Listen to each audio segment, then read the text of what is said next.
पंडा म्हणजे ब्रह्म, बरं का. आणि ईश्वराचं मोठं वर्णन करतोय. एक प्रवचनकार असे होते पुण्यामध्ये, मी त्यांचं भाषण ऐकलेलं आहे.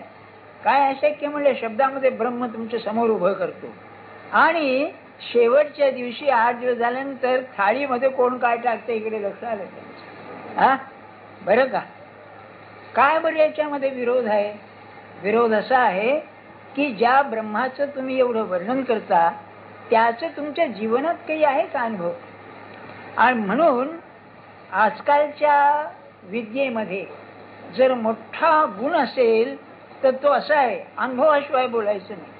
आणि याला सायंटिफिक मेथड म्हणतात. बाप दाखव नाही तर श्राद्ध कर, अशी म्हण आहे ती. म्हणजे तुम्ही जे बोलता आहात त्याला पाया काय आहे? त्याला पाया वस्तुस्थितीचा पाहिजे, ज्याला इंग्लिशमध्ये फॅक्ट्स म्हणतात. आणि असं म्हणतात फॅक्ट्स आर सुप्रीम. कोणी मोठा विचारवंत असू दे, तो जर हे सांगू शकला नाही की बा ही वस्तुस्थिती आहे, तर तुझ्या बोलण्याला किंमत नाही, बरं का. सांगण्याचा हेतू काय, हीच पद्धत संतांची आहे. 9व्या अध्यायामध्ये ती जी त्यांनी पद्धत मांडलेली आहे ती विशेष रूपानं मांडलेली आहे. काय आहे बघा, त्यांनी सुरुवात अशी केली, अवधान एकले दीजे मग सर्व सुखासी पात्र होईजे. काय तुमचं ध्येय आहे? समाधान हे तुमचं ध्येय आहे. हा अनुभव ज्या अनुभवाचं पर्यवसान समाधानात होत नाही ते खरं नाही, ते ज्ञान खरं नाही. ज्ञानाचं कार्य जर असेल तर समाधान हे ज्ञानाचं कार्य आहे, बरं. आणि त्याकरता श्रद्धा हाच मार्ग आहे. म्हणून त्यांनी सांगितलं की अश्रद्धाना पुरुषा. हे शास्त्र असं आहे, मला आपण सांगा, आपण इतकी माणसं इथे आहोत, लहान मोठे, स्त्री पुरुष, श्रीमंत गरीब, विद्वान अडाणी, सगळ्या तऱ्हेचे आहोत. तुम्हाला खरं सांगा प्रामाणिकपणे, बस माझ्या जीवनात तृप्ती आहे, असं कधी उगवलाय दिवस? नाही. हे लोक असं सांगतात, अरे आमचं जीवन म्हणजे श्रद्धामय आहे, आम्ही तृप्तच आहोत. थोडी कल्पना करा, ज्ञानेश्वर महाराजांची काय अवस्था असेल. आज त्यांचा ग्रंथ आहे म्हणून म्हणतो मी. खायला अन्न नाही, भिक्षा मागून खायचं, बरं. अंगावर वस्त्र नाही, राहायला जागा नाही. काय ते मंदिर आता मोठं बांधा त्यांच्या नावाने, काही अशी सोय नाही. कुठे निजले असतील, काय अंथरूण पांघरून असेल, मला सांग, काय थंडी वाजत नसेल? हेही समजतो मी. पण जगात आपलं म्हणणारं कोणी होतं का त्यांना? आई बाप गेले, तो भाऊ यांच्यासारखा निवृत्ती आपला, काय होतं मला सांगा. अशा याच्यामध्ये एवढा ग्रंथ लिहिण्याचं सामर्थ्य ज्या पुरुषात आहे त्याचं समाधान काय असलं पाहिजे? विचार करा आपण. त्याला हा अधिकार आहे ज्ञानेश्वरी सांगण्याचा, बरं. म्हणजे ज्याने तो अनुभव घेतला त्याने हे सांगितलेलं आहे. तर ते खरं आहे का नाही याला संशय येणं साहजिक आहे. हो, अहो संध्याकाळी खायला नाही तर मी समाधान कसं टिकायचं? अहो कशाला, जरा तुमचं ब्लड प्रेशर खालीवर होऊ द्या आणि केमिस्टची दुकानं बंद आहेत, अहो काय व्हायचं?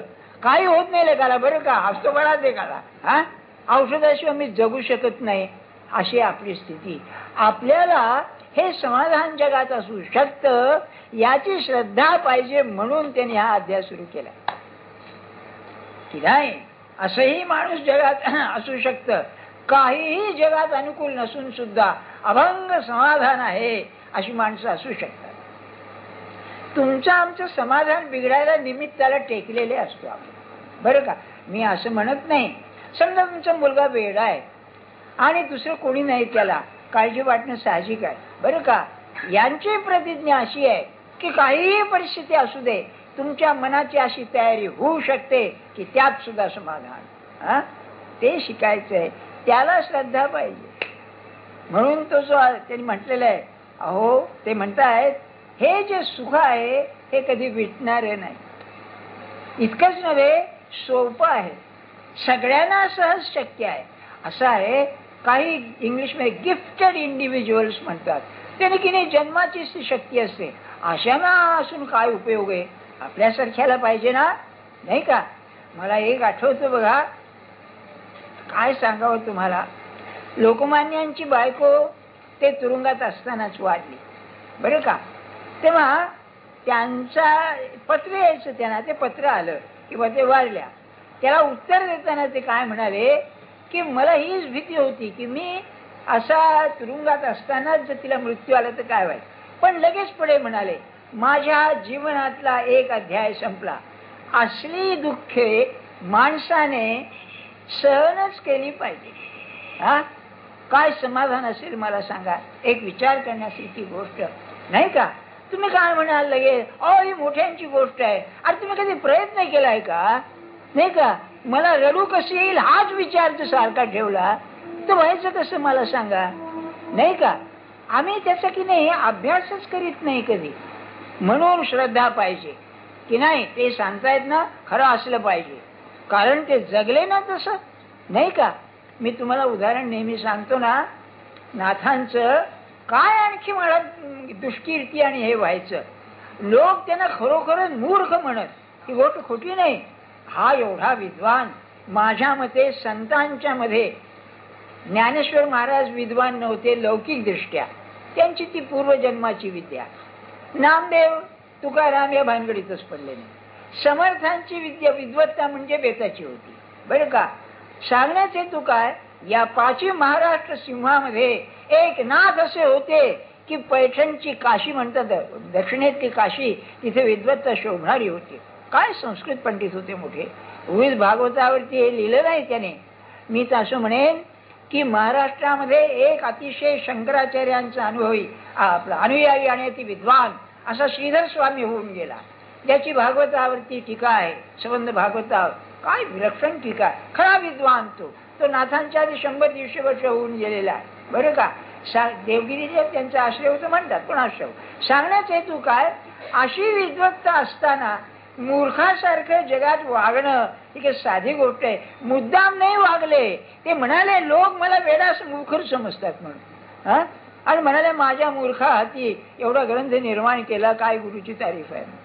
काय असेल मला सांगा. आहे जरा लहान मुलाला शाळेमध्ये गॅदरिंग मध्ये नाचायला शिकवलं तर घरी येऊन मी नाचते म्हणतो.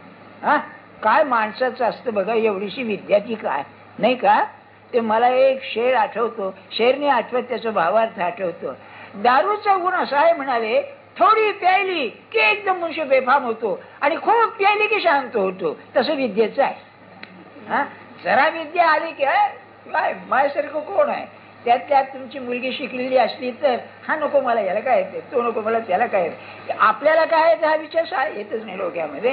हा, माझ्या म्हणण्याचे तू लक्षात घ्या. आपण असं आहे, मग ती श्रद्धा पाहिजे. तर ती श्रद्धा कशावर ठेवायची तो विषय आजचा आहे. आता खरा वेदांत ज्ञानेश्वर महाराज सांगू लागले. आता हे क्षणभर राहू द्या, मी आपल्याला एक निराळ्या पद्धतीने सांगतो. माझ्यावर जे युरोपियन तत्वज्ञानाचे उपकार झाले ते हे आहे की असं आहे, विचार मांडताना दोन पद्धती आहे. एक तर्कशास्त्र बरं काय, दिस लॉजिक, आणि जन्मभर लॉजिक शिकवलंय मी म्हणून. एक आहे हे ते नाही, हे ते नाही, हे ते नाही. आपल्याकडे आहे ना नेती नेती नेती नेती, हा एक. याला मेथड ऑफ ऍब्स्ट्रॅक्शन असं म्हणतात की सगळं नाही नाही नाही मग उरतं काय ते आहे. बौद्धांचा आक्षेप हाच आहे मोठा आचार्यांच्या भाष्यावर की तुम्ही हे ते नाही, हे ते नाही, ते नाही, अध्यासी करता मग शेवटी शून्य उरतं. मग शून्यवादच खरा आहे बरं का. त्याच्यावरती आचार्यांनी तर त्यांची भंबेरी उडवलीच आहे, पण ज्ञानेश्वर महाराजांनी एका ओवीमध्ये खुवी केली आहे अमृतानुभवामध्ये. अहो शून्य आहे ना, पण शून्य आहे म्हणणारा कोण आहे, तो शून्य कसा असेल म्हणाले. किती सुरेख आहे हे अनुभवाचं बघा. ज्ञानेश्वर महाराज या विद्वतेच्या कटकटीत पडलेच नाहीत.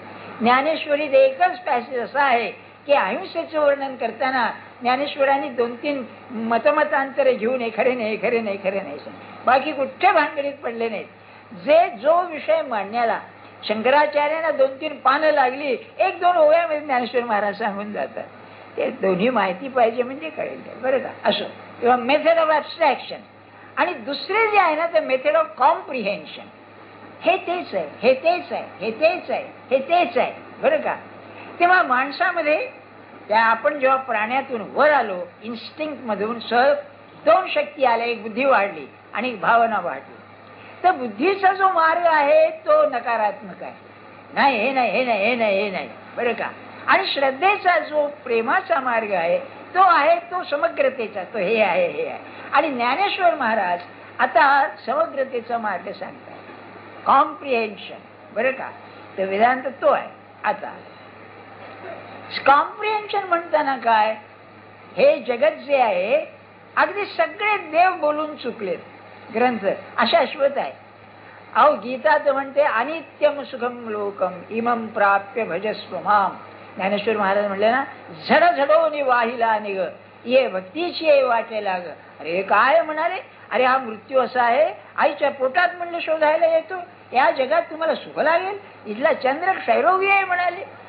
आपल्याला सगळ्यांना माहिती आहे. किंबहुना तुम्हाला मी एक सांगतो, आपल्या भारतामध्ये महाराष्ट्रामध्ये विशेषतः समजा एखाद्याची बायको मेली आणि तुम्ही समाचाराला गेलात, तुम्ही कधी शंकराचार्य वाचला नाही, प्रवचन ऐकलं नाही, काही असा वेदांत सांगाल त्याला की वा, नाही का, आहे ना खरं, हे काय बोलून जातो तू, कुठे शिकला, ते रक्तातच आहे, जाते कुठे, नाही का. कृष्ण ज्ञान कानावर आलेलं सगळं असं आहे, बरं का. तेव्हा हे जग अशाश्वत आहे. अरे पण अशाश्वत आहे का. आता मी आपल्याला ते जे अनॅलिटिक म्हणतो ना विचार, एक आंबा हे फळ घ्या आपण, बरं का. तर एक समजा आपण जगातल्या देशामध्ये एक 50 देश आहेत, त्या 50 देशापैकी 30-40 देशामध्ये आंबा पिकतो असं धरून चाला आपण, बरं का.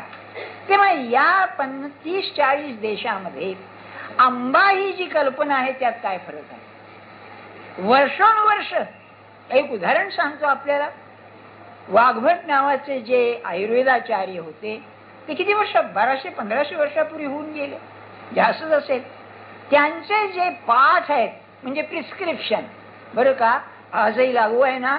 एक तुम्ही घ्या त्रिभुवन कीर्ती मात्रा गोळ्या त्रिभुवन, अलीकडे त्याला त्रिशूल म्हणून तयार केलं नाही, त्रिभुवन कीर्ती हा जो पाठ दिलेला आहे, याच्यामध्ये असणाऱ्या ज्या वनस्पती किंवा औषधं आहेत त्याचे गुणधर्म बदललेत का.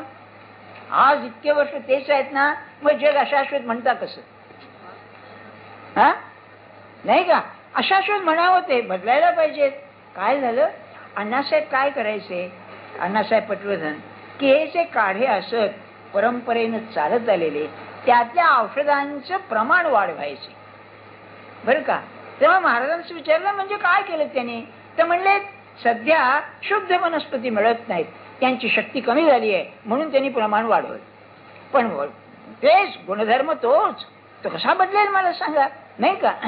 इतकंच नव्हे, त्यांनी जे शरीर शास्त्र रचलं त्यांच्या पद्धतीप्रमाणे, तेव्हा काय एवढी सर्जरी कुठे वाढलेली होती हो तेव्हा, पण मेंदू तोच, त्याचं कार्य तेच, फुफ्फुस तेच, त्यांचं कार्य तेच, रोग तेच, नाही का, सगळं तेच. मग अशाश्वत म्हणतात कसं, हे शाश्वतच आहे. बर, मग शाश्वत आहे म्हणायचं कोणत्या अर्थानं शाश्वत आहे. आंबा जेव्हा आंबेपणानं दिसतो तेव्हा तो सडतो, नाहीसा होतो, लोक खाऊन टाकतात, ते अशाश्वत आहे. पण जे आंबेपण आहे ते कायम आहे. आणखी एका त्यांना सांगतो, इतकी माणसं आपण पाहतो, प्रत्येक माणसामध्ये माणूस पण आहे ना, माणुसकी आहे ना, त्याशिवाय तो माणूसच नव्हे. असं जर आहे तर त्या माणसाला शाश्वतपणा आहे का नाही, नाही. ते माणूस पण ज्या देहातून व्यक्त होतो देह अशाश्वत आहे, माणूस पण कायम आहे. म्हणजे हे विश्व जे आहे याला 2 मजले आहेत, एक मजला व्यक्त, एक मजला अव्यक्त. आणि भगवंताला ते सांगायचं आहे की या विश्वामध्ये दोन्ही आहेत, त्या अव्यक्ताची सत्ता चालते, हे लक्षात ठेवून तुम्ही वागा. आता लक्षात आलं ना काय भानगडी येतो या, नाही का. माझ्यात प्रोफेसर जागा झाला आज थोडासा, कारण हे सारखं जन्मभर शिकवायचं. यालाच प्लेटोनी असं म्हणलंय, there is a double world. सांगून ठेवतो आपल्याला, सगळीकडे हेच सांगावं लागेल, the world of sense and the world of ideas. त्याचं गंमत आहे बघा. ज्ञान कशाला म्हणायचं, तर हे वर्ल्ड, इंद्रियांना दिसणारं जे जग आहे हे जग अशाश्वत आहे, हे नॉलेज नव्हे, हे इन्फॉर्मेशन आहे. आणि ज्ञान ज्याला म्हणतात ते वर्ल्ड ऑफ आयडियाज, जे सूक्ष्म जगत आहे ते, त्याचं ज्ञान तुम्ही करून घ्या म्हणजे शाश्वत सुख मिळेल, असं गीतेचं म्हणणं आहे. बर, आता प्रश्न असा, अहो असं आहे ना, हे जे आहे हे शाश्वत आहे, त्याला धरायचं कसं? तर ज्ञानेश्वर महाराजांनी प्रश्न असा काढलाय, आमची श्रद्धाच नाही त्याच्यावर. गीतेचा शब्द अश्रद्धाना पुरुषा, त्याने असं म्हणलंय, तुम्ही श्रद्धा ठेवीत नाही, श्रद्धा ठेवावीच लागेल. आता एक मध्ये प्रश्न काढतो मी, तुम्हाला श्रद्धा नाही का? खरं सांगा, तुम्ही स्वतःशी विचार करा, कुठे श्रद्धा नाही का तुमची? अगदी साधी गोष्ट आहे. आता 10 वाजले की गाडी मिळेल, घरी जाऊन बायको जेवण तयार ठेवली, पुरुषाचं म्हणतोय मी बरं का, आणि मग जेवायला मिळेल, आहे ना खात्री? तरी किती घोटाळा होतो तुम्ही पाहतात. किती श्रद्धा आहे मला सांगा. तरी तुम्ही म्हणाला हे काय उदाहरण दिलं होतं मी, पण दुसरं वेदांतातलं उदाहरण देतो. इथे झोप येते, येणं साहजिक काही विषयच तसा आहे बरं का. तो झोप येण्यानंतर मी जिवंत राहीनच ही खात्री आहे ना. माणसं झोपेत जातात की नाही? तसं काही व्हायचं नाही. हा, झालं तर माझंच होऊ दे, तुमचं नाही व्हायचं कधी. हा, का म्हणतो मी असं? समर्थांचं अभंग आहे हा, की रामदास म्हणे धन्य त्याचे जिणे, कथा निरूपणे जन्म गेला. हो बरं का. नाही, माझ्या म्हणण्याचे तू काय काय श्रद्धा नाही. तुम्ही जे अन्न खाता ते अन्न मला पोषण करील ही श्रद्धाच आहे ना. तुम्ही इंजेक्शन घेता, औषध घेता, मला हे बरं करील ही श्रद्धाच आहे ना. कोणती गोष्ट अशी आहे की श्रद्धेशिवाय आम्ही करतोय? हा, आणि म्हणजे विश्वासामध्ये आपल्या संशयाला जागा असून सुद्धा श्रद्धा हलत नाही. त्यांचं म्हणणं असं आहे, हे जे संत सांगतायत किंवा भगवान सांगतायत त्याच्याकडे माझी प्रवृत्ती का होत नाही, तर मी श्रद्धा ठेवते. श्रद्धा ठेवायला मार्ग काय? श्रद्धेमध्ये संशय नाही. आपण ध्यानात ठेवा, विश्वासामध्ये संशय आहे, विश्वास बिघडू शकतो, श्रद्धा बिघडणार नाही. श्रद्धा म्हणजे श्रद्धा, त्याचा शब्दाचा अर्थ बरोबर आहे.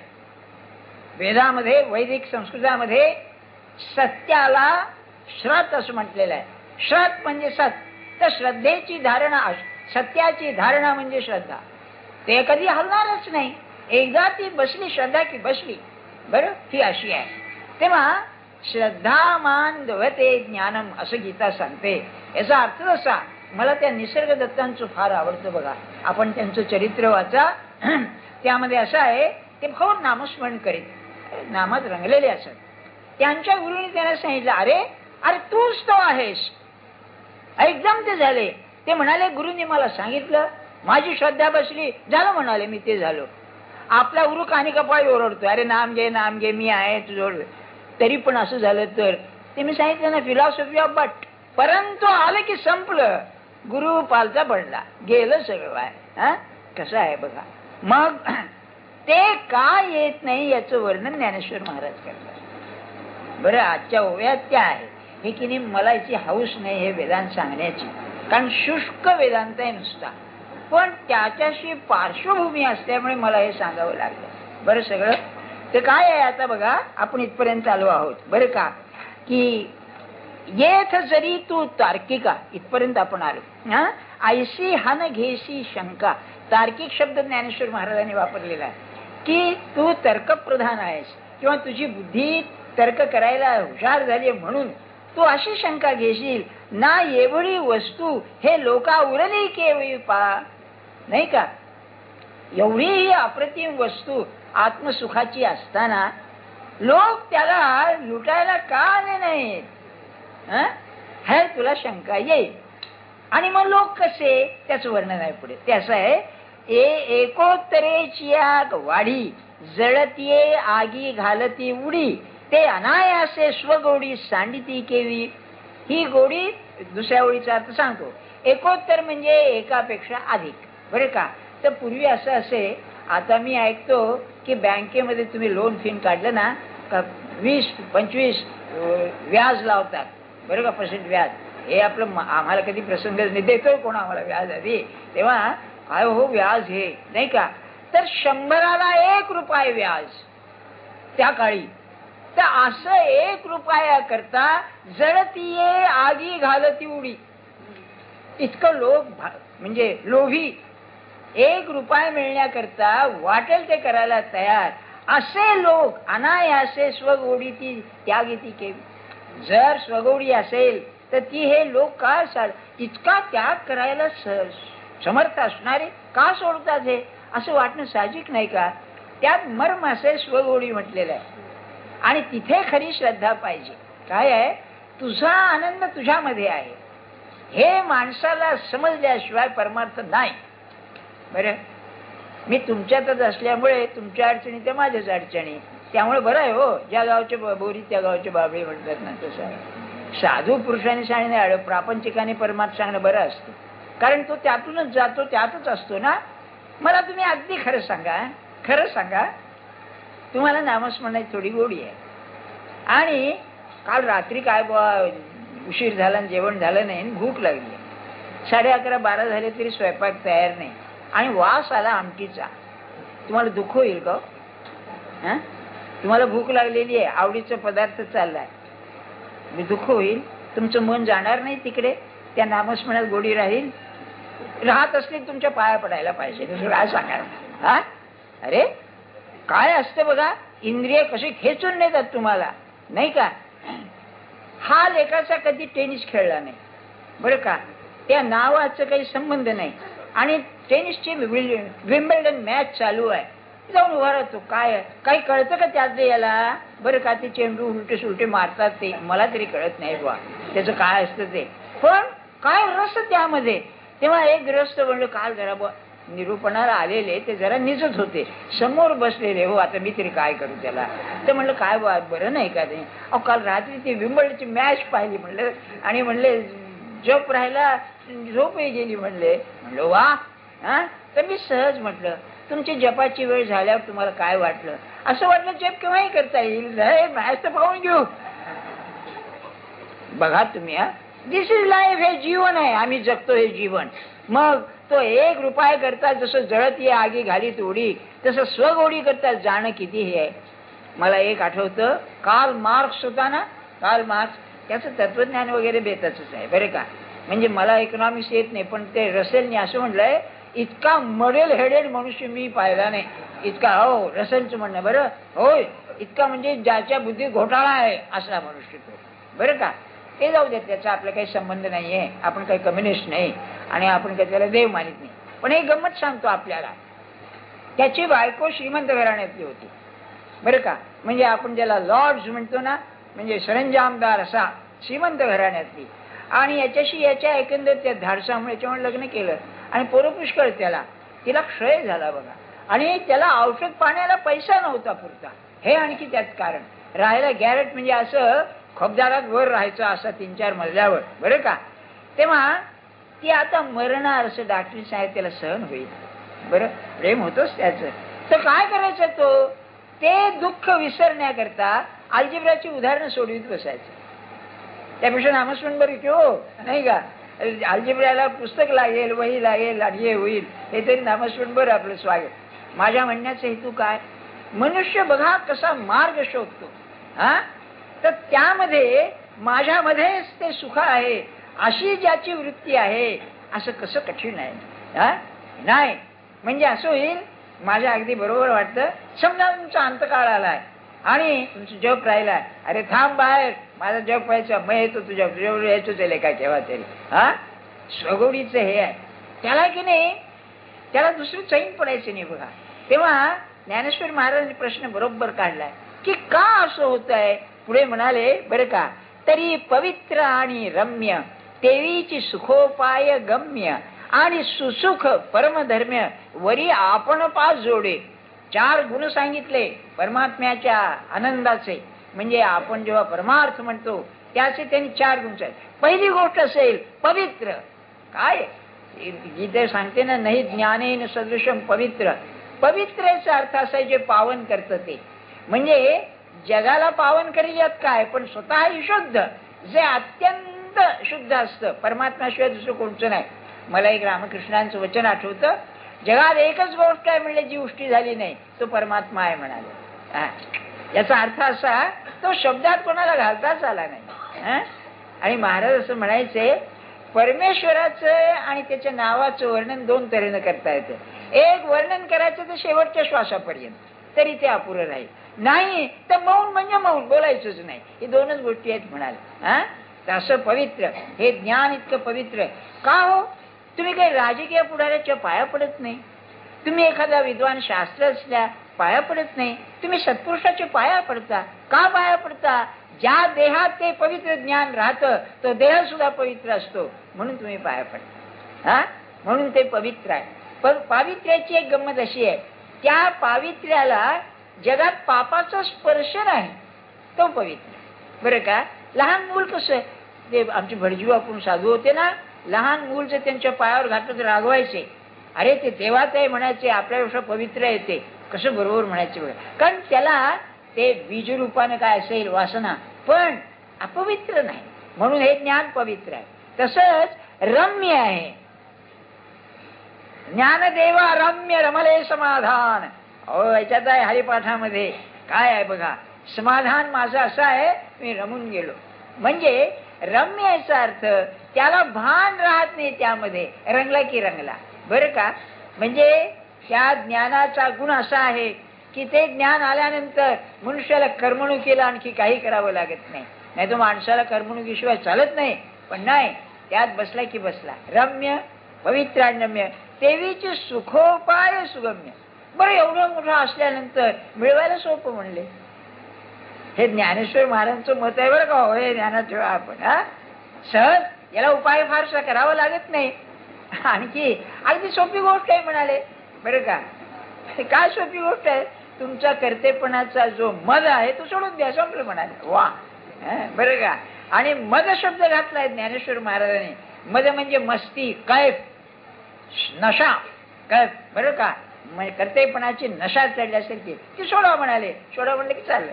म्हणजे ज्ञानेश्वर महाराजांचं म्हणणं, हा कैफ सोडून जे कर्म करता त्याने ईश्वराची पूजा होते. स्वकर्म कुसुमांची पूजा. पूजा केली हो या अपारा तोषा लागी, असं ते आनंदात. तेव्हा अत्यंत सोपं. आणि शेवटी सांगतायत परम धर्म्य, अत्यंत धर्माला अनुकूल, आपण पाच जोडे आपल्यातच आहे म्हणले. बरं, हे बोलणारे लोक महाराज काय म्हणाले, काय म्हणले, वैराग्य किती सोपं आहे. बरं का? देऊन टाकणं म्हणजे वैराग्य. मला सांगा म्हणले, बाहेरून वस्तू घरात आणणं कठीण आहे का घरातली वस्तू बाहेर फेकून देणं कठीण आहे? दिसायला बरोबर दिसतंय की हो, घरातल्या वस्तू नेऊन टाकणं, फेकून देणं. पण बाहेरच्या वस्तू आणणं सोपं आहे बाबा, आतलं बाहेर काढणं फार कठीण आहे. नाही का? त्यातल्यात मी काढणं तर भयंकरच कठीण आहे, नाही का? किंबहुना त्याचा एक विरोधाभास असा आहे, पॅराडॉक्स, की मी त्याग केला, हा त्याग करण्यातूनच आणखी मी वाढतोय. हे आणखी विशेष आहे त्यामध्ये. बरं का? मला कळत नाही याचाच अभिमान होतो. कृष्णमूर्तीने फार छान सांगितले ठिकाणी की ह्युमिलिटी, नम्रता, लीनता जी आहे ती आणून येत नसते म्हणाले. तो की नाही स्वाभाविक परिणाम आहे. त्याचं अंतःकरण शुद्ध झाल्यानंतर स्वाभाविकच त्याचं ते हे होतं. आणि ते आता यांनी सांगितलं त्याने आपल्या साध्या वाक्यामध्ये. पण ज्ञानेश्वर महाराजांची ओवी जी आहे ती फार कमाल आहे. फळली या तरुची शाखा, सहज भूमीशी उतरे देखा. ती काय तिला ओढावं लागत नाही खाली. अरे फळ लागलं की जशी स्वाभाविक येते, तसं भगवंताच्या सात्विक संपत्तीचा उदय झाला, मनुष्य नम्र होतोच. नाही किती गोड आहे दृष्टांत बघा असा. मग असा असून लोक का सोडत नाही? बरं का? ऐसा अवधाची हा सुरवाड आहे. सुरवाड म्हणजे आनंदाची गोष्ट. असं सगळं असताना तरी जना हाती केवी उरवलं आहे. लोक लुटत का नाहीत? जनाच्या हातून कसं सुटलं हे? ह्या शंकेचा ठावकीर होये, परी न धरावी तुआ. ही शंका तुझ्या मनात येईल, पण तू हे करू नकोस. मग आता का घावतो सांगतात.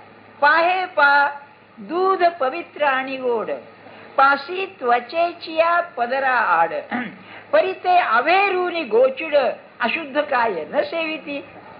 पहिला दृष्टांत काय आहे?